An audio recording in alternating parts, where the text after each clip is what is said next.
नमस्कार। आज से स्टोरी गुण पर कहानियों की एक नई श्रृंखला शुरू हो रही है, हमारी साहित्यिक धरोहर, जिसमें हम देश विदेश के लेखकों की प्रसिद्ध व कुछ गुमनाम कहानियों को सुनेंगे। उम्मीद है स्टोरी गुण का यह प्रयास आपको हमारे साहित्य के भूली बिसरी रचनाओं से जोड़ने में सफल होगा।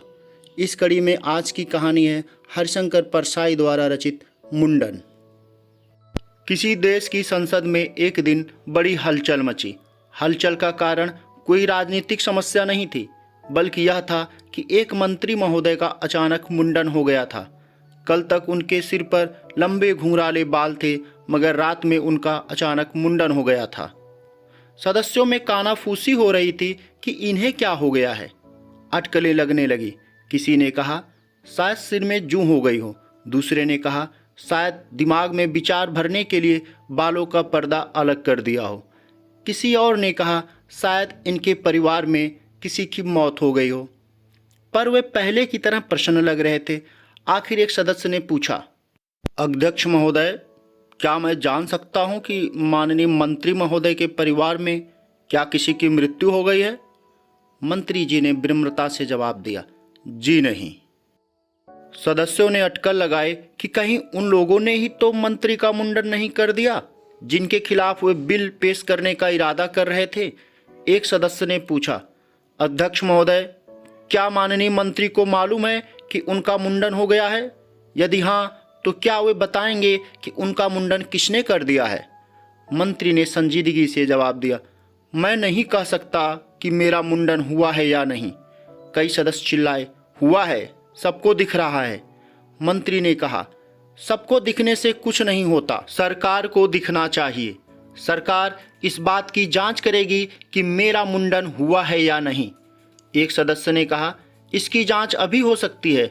मंत्री महोदय अपना हाथ सिर पर फेर कर देख लें।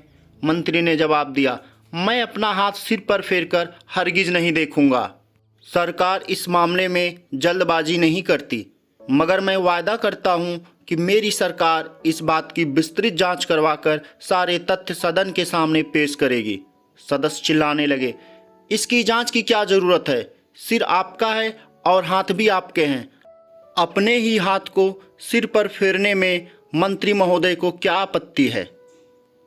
मंत्री बोले, मैं सदस्यों से सहमत हूं कि सिर मेरा है और हाथ भी मेरे हैं, मगर हमारे हाथ परंपराओं और नीतियों से बंधे हैं। मैं अपने सिर पर हाथ फेरने के लिए स्वतंत्र नहीं हूं। सरकार की एक नियमित कार्य प्रणाली होती है। विरोधी सदस्यों के दबाव में आकर मैं उस प्रणाली को भंग नहीं कर सकता। मैं सदन में इस संबंध में एक वक्तव्य दूंगा। शाम को मंत्री महोदय ने सदन में वक्तव्य दिया, अध्यक्ष महोदय, सदन में ये प्रश्न उठाया गया कि मेरा मुंडन हुआ है या नहीं। यदि हुआ है तो किसने किया है?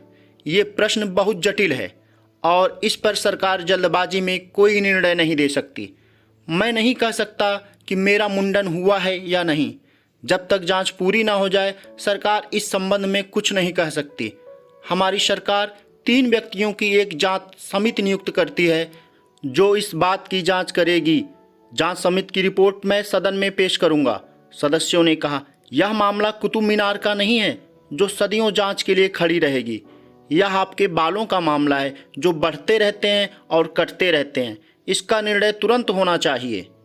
मंत्री महोदय ने जवाब दिया, कुतुब मीनार से हमारे बालों की तुलना करके उनका अपमान करने का अधिकार सदस्यों को बिल्कुल नहीं है।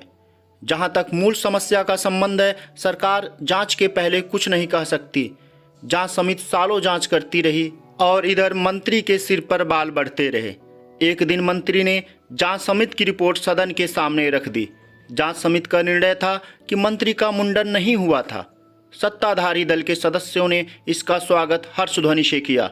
सदन के दूसरे भाग से शर्म शर्म की आवाजें उठी, एतराज उठे, यह एकदम झूठ है, मंत्री महोदय का मुंडन हुआ था। मंत्री महोदय मुस्कुराते हुए उठे और बोले, यह आपका ख्याल हो सकता है, मगर प्रमाण तो चाहिए। आज भी अगर आप प्रमाण दे दें तो मैं आपकी बात मान लेता हूं। ऐसा कहकर उन्होंने अपने घुंघराले बालों पर हाथ फेरा और सदन दूसरे मसले सुलझाने में व्यस्त हो गया। धन्यवाद। उम्मीद है आपको यह कहानी पसंद आई होगी और स्टोरी गुण का यह प्रयास भी। जल्द ही आपके लिए एक नई कहानी आएगी। और यदि आप अपनी पसंद की कोई कहानी सुनना चाहते हैं, आप कहानी का नाम और लेखक का नाम कमेंट बॉक्स में लिखकर हमें बता सकते हैं। मैं ज़रूर प्रयास करूँगा आपके लिए उस पर कहानी बनाने का। नमस्कार।